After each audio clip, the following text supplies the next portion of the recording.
Part 11 जहां कहानी ने छोड़ा था वहीं से शुरू।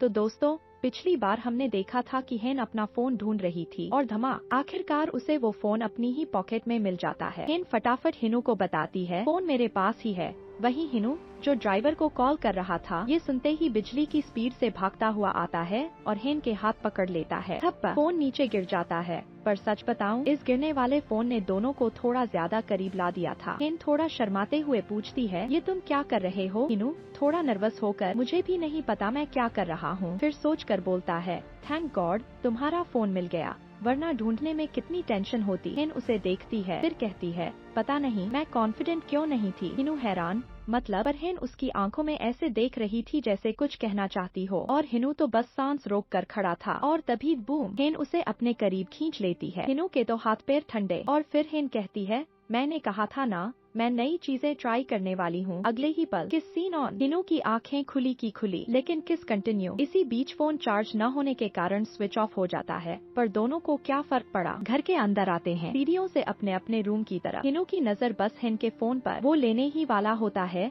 कि हेन अचानक पीछे मुड़ जाती है। हिनू एकदम फुल एटीट्यूड में। हेन हल्की स्माइल देती है और आगे बढ़ जाती है हेन अपने रूम की ओर। हिनू फिर पीछे पीछे। वो 2-3 बार मुड़कर देखती है और हिनू हर बार पीछे। दरवाजे पर रुककर good night Hinoo, good night हेन जाने लगती है। पर हिनू उसका फोन वाला हाथ पकड़कर पूछता है, क्या तुम अभी सोने जा रही हो? हेन थोड़ी सरप्राइज्ड। हिनू तुरंत हाथ छोड़ देता है। हेन थोड़े एटीट्यूड में, पता नहीं, और अंदर चली जाती है। अब यहाँ ट्विस्ट, हिनू सोच रहा था फोन तो अभी चार्ज हो जाएगा, और हेन के दिमाग में अरे डायरेक्ट बोल देता कि अंदर आना चाहता है। वो मुस्कुराती है, फोन चार्ज पर लगाती है और शॉवर लेने चली जाती है। उधर हिनू दरवाजे पर कान लगाकर पानी की आवाज सुन लेता है और बस बिना आवाज किए अंदर घुसाता है। धीरे धीरे फोन के पास जाता है, ऑन करता है, लेकिन अरे पासवर्ड चाहिए। अब हिनू सोच में पासवर्ड क्या होगा, और बस सस्पेंस यहीं लटकता है। तो दोस्तों, हिनू ने हेन का फोन तो पकड़ लिया, लेकिन अब असली टेंशन पासवर्ड क्या होगा। उसके दिमाग में ऑप्शन चलते हैं, हेन का बर्थडे, हेन के डिपार्टमेंटल स्टोर की ओपनिंग डे, मेरा बर्थडे, हमारी वेडिंग एनिवर्सरी, चारों गलत। और अब मोबाइल उसे कह रहा है,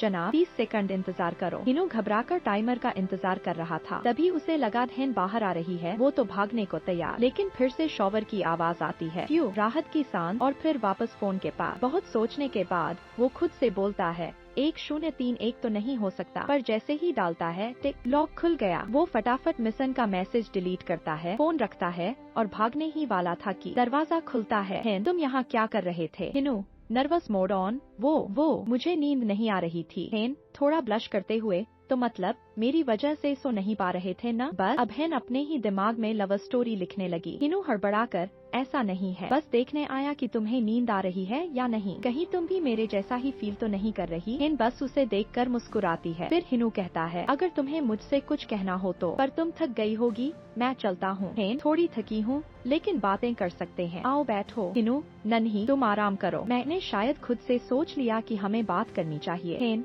मैंने ड्रिंक किया है, लेकिन होश में हूँ, आओ बैठो। हिनू नन्ही सॉरी डिस्टर्ब किया, तुम्हें कल काम भी करना है, गुड नाइट स्वीट ड्रीम। और वो बिजली की स्पीड से निकल जाता है। हेन अंदर, अरे वाह, इसे मेरी कितनी फिक्र है। हिनू बाहर, हाय राम, पासवर्ड 1031 क्यों था? और यही शुरू होता है फ्लैशबैक। 3 साल पहले शादी के कुछ महीने बाद हेन और हिनू डॉक्टर के पास। डॉक्टर कॉन्ग्रेचुलेशन, हेन 4 हफ्ते प्रेग्नेंट है। दोनों की खुशी का ठिकाना नहीं। हिनू हमारा बेबी कब आएगा? डॉक्टर ड्यू डेट अक्टूबर 31 यानी 1031। और वही नंबर हेन ने अपने फोन का पासवर्ड बना लिया था। दोनों बच्चे के लिए तैयारी में लग गए। हेन ने top quality eco friendly material मंगाया और हिनू ने खुद अपने हाथों से बेबी का रूम सजाया। दोनों के चेहरे पर बस खुशी थी, लेकिन शायद किस्मत को कुछ और ही मंजूर था। हेन का मिसकैरेज हुआ और वहीं से दोनों के बीच दूरियां शुरू हो गयी। वापस प्रेजेंट में हिनू लाइट ऑन करता है और ऊपर एक स्माइली स्टिकर देखता है। पता चलता है यही वही रूम था जो उन्होंने बेबी के लिए सजाया था। हिनू का चेहरा उदास। उधर हिनू की मॉम उसके बड़े भाई बहन को डांट रही है, हेन को डिवोर्स की बात मत बताओ।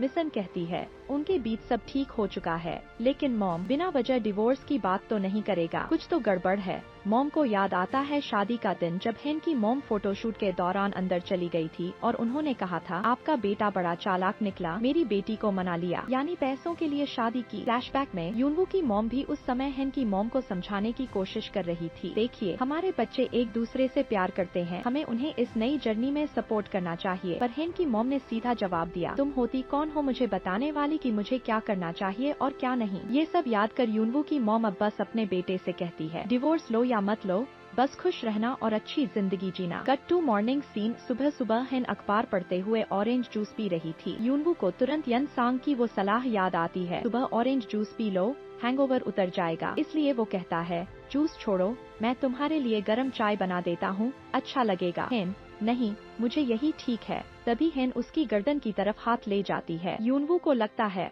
बस फिर से किस होने वाली है। आंखें बंद, हार्ट बीट तेज, पीछे हटते हटते किस के लिए रेडी। लेकिन हेन बस उसके कपड़ों से धूल हटाती है। तुम छोटे बच्चे नहीं हो, कपड़ों का ध्यान रखा करो। फिर स्माइल देती है और बैठ जाती है। यूनवू तो वॉशरूम में जाकर ब्लश कर रहा था, लेकिन खुद को समझाता है ऐसा कुछ नहीं था, बस डर लग रहा था, इसलिए हार्ट बीट तेज थी। थोड़ी देर बाद दोनों तैयार होकर नीचे आते हैं। हेन पूछती है, मैं कैसी लग रही हूँ? आज मीटिंग में यही पहनूंगी। यूनवू बस उसे देखता ही रह जाता है। हेन बताती है, ये हर शाइना का लिमिटेड एडिशन ड्रेस है, पूरी दुनिया में सिर्फ दो, एक मिस्टर हरमन की वाइफ के पास और दूसरा मेरे पास। यूनवू, बहुत अच्छा है, लेकिन नजरें अब भी उस पर टिकी हैं। हेन भी उसे कह देती है, आज तुम भी बहुत अच्छे लग रहे हो। बस अब तो यूनवू के चेहरे पर पूरी सुबह स्माइल। ऑफिस में भी मूड इतना अच्छा कि काम करते करते रोमांटिक गाना गुनगुनाने लगा। जूनियर ने भी पकड़ लिया, सर मूड अच्छा है आज। यूनवू, नहीं ऐसा कुछ नहीं, पर दिमाग में बस यही, क्या मैं इसलिए इतना खुश हूँ कि हेन ने पहली बार कॉम्प्लीमेंट दिया। मीटिंग में यूनवू बाहर से देख रहा था,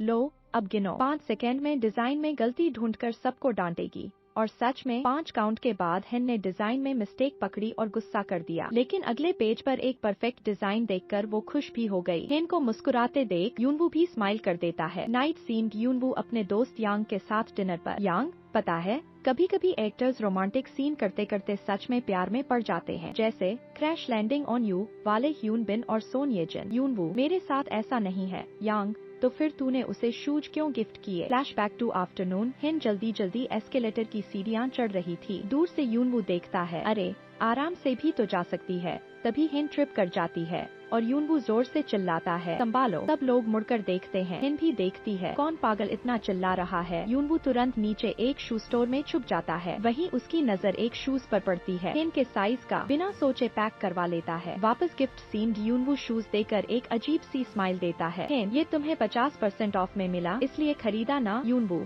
नहीं, ये आखिरी पीस था और बहुत पॉपुलर है, मैंने खास तुम्हारे लिए लिया। हेन, लेकिन मेरे पास तो बहुत महंगे सैंडल्स और हील्स हैं, मैं ये क्यों पहनूं? यूनवू, मुझे पता है, पर वो सब कंफर्टेबल नहीं है। ये शूज सुपर कम्फी हैं, तुम उनके बिना भी खूबसूरत हो, और वो हील गिरने का डर रहता है। हिन ये सुनकर बहुत खुश, ठीक है यही रख दो। थोड़ी देर बाद जब वो बाहर आती है तो पैरों में वही शूज पहने हुए। यूनवू के चेहरे पर जीत वाली स्माइल। Mission success. और इसी के साथ पार्ट 11 यहीं खत्म होता है। अगर वीडियो पसंद आया तो लाइक कर दो और पहली बार आए हो तो सब्सक्राइब करके बेल आइकॉन जरूर दबाओ। मिलते हैं अगले पार्ट में, तब तक के लिए टेक केयर और बाय बाय।